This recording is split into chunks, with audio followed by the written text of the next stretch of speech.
For those of us who live and work in Washington is almost part of our daily life, the business of influencing Congress.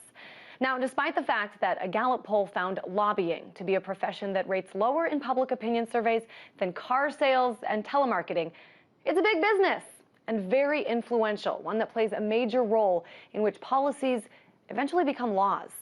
So today we're going to talk to a man who was once considered the most powerful lobbyist in Washington. He was later convicted of committing fraud in 2006, and served 3.5 years behind bars. He's out of prison now with a new book. It's called Capital Punishment: The Hard Truth About Washington Corruption from America's Most Notorious Lobbyist.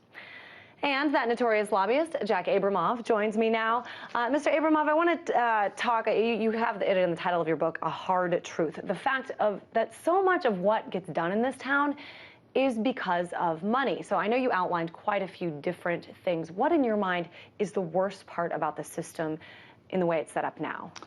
Well, I think the worst part of the system is the fact that it accommodates, in essence, what's bribery legally. That people who are lobbying Congress for things and people who want things special out of the government are able to give contributions and are able to convey other gratuities to public servants, members of Congress and their staff. That facilitates them getting what they want out of the public treasury.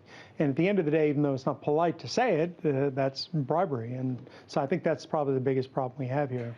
I think that's a good point. A lot of people make this argument. A lot of lobbyists I speak to that I interview just down the street on K Street, they say, you know, lobbying is the right to petition the government for a redress of grievances. This is written in the Constitution. And now, of course, the Supreme Court has sort of solidified it in a way with their decision in the Citizens United case. How can we ever change if this has been a tradition for so long? This is the way things work. Can it change? Is it unrealistic to expect that? Oh, yeah, of course. We change traditions in this country all the time. We had a tradition of slavery in this country that was changed. Obviously, this isn't on a level of slavery, but the country changes things all the time. There was a tradition that doctors used to smoke in America. We don't see that anymore, thank God. But so I think that Americans, as they get more and more interested in this topic and as they get more and more involved in it, they will be able to hopefully pressure their members of Congress to correct this part of the system. What is your hope? Well, ultimately, I hope for a few things. One is the removal of money used by people who are trying to get things out of the government. Number two, I'd like to shut the revolving door between public service and cashing in the influence industry, lobbying or strategic advising, whatever one calls it at the moment. Number three, I think that there should be term limits. People should come here for a limited amount of time, as was originally intended, and then go home and resume their lives. And number four, that every law that the Congress passes should be applied to itself, such as we see with the problem of insider trading, where they can blithely use inside information to make money, and the rest of us shouldn't and can't. Now, I'm wondering, I'm just curious. I mean, before you were, taken into custody, before you spent time behind bars, you were making about $20 million a year. And now, within this book, in everything I've said, that you've said, in the interviews I've seen you in, it seems like you've changed drastically. But how do we know? Like, how do we know that you've actually changed? That this isn't just a ploy to sell your book, and then in a few years you'll go back to doing what you were good at? Well, anybody who thinks I'm going to go back to lobbying, I think, is smoking something they shouldn't be smoking. Even if I wanted to go be a lobbyist, which I don't. What congressman is going to take a meeting to be lobbied by Jack Abramoff? I mean, that's a one track to the end of their career, if there ever was one. People ask me all the time, are you sincere? How do we know if you're sincere? My answer is, I don't know that you can know I'm sincere. You can't see inside my heart. All you can do is see what I'm doing. And frankly, let's say I'm totally insincere. I'm not trying to run for something. I'm not trying to convince people that I'm some hero. I'm trying to tell them what's really going on in the hope that they get angry enough that they go out and do something about it. And I can't even myself lobby them to go do something about it. But I do think the system has to be changed. I've gone through a lot in the last 8 years since this happened to me. I don't know if I've changed completely or not. It's hard to change a person. But I can tell you the impact has been dramatic and full on me. And I have rethought a lot of what I did, and I wrote it all up in my book, and I speak about it.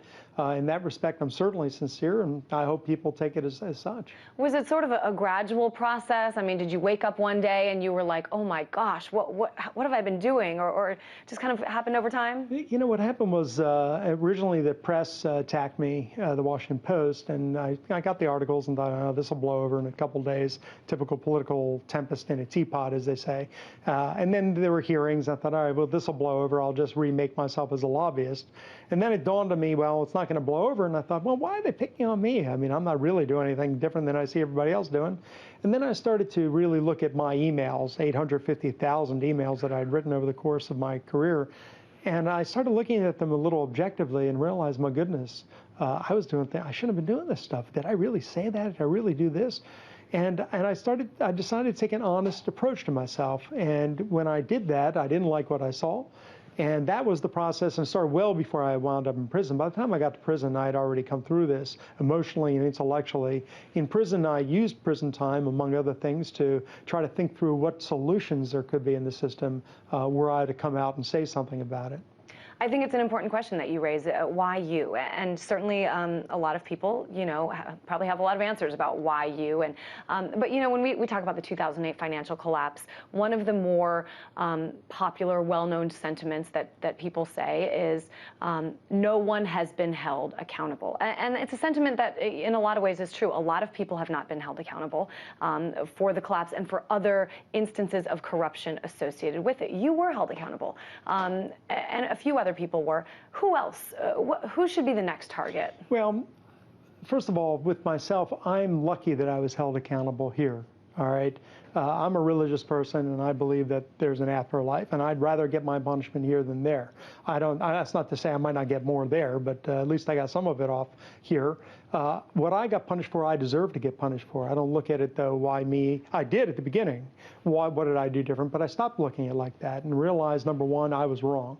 Now, in terms of others, who's next, and what other individuals, I don't actually approach it like that, and I'll explain why.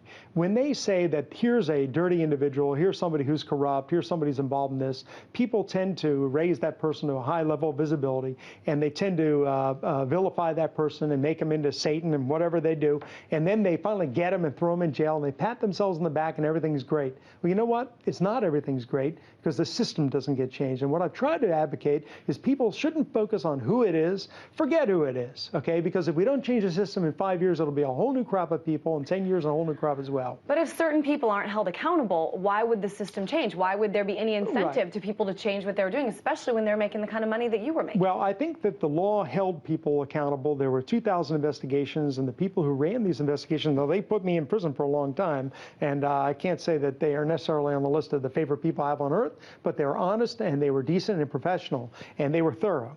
And I think that they found everybody that they had evidence did something wrong, and they did put them in jail. 20 people were indicted in my case, or more, and so they did do that. I'm not into anybody spending a day in jail, and frankly, I hope people don't participate in this activity, but the only way to change it is to change the rules, because the problem is not what's illegal here, the problem is what's legal here. The laws have got to be changed. Just last question for you. Where would one start? Somebody interested in making this, a cause that they want to champion.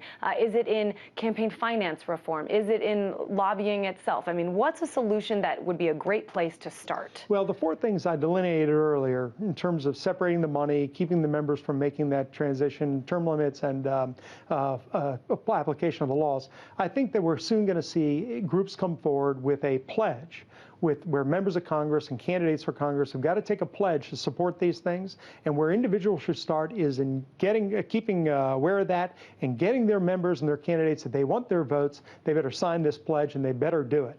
And if that doesn't happen, something like that, well, I don't think we'll ever get it through. It's almost like we need a Grover Norquist of our day to sign this kind of pledge. You're right. As opposed to the I wish there was a anti-tax pledge. second one. Absolutely. Well, former lobbyist Jack Abramoff, thanks so much for speaking with us today. Thanks for having me.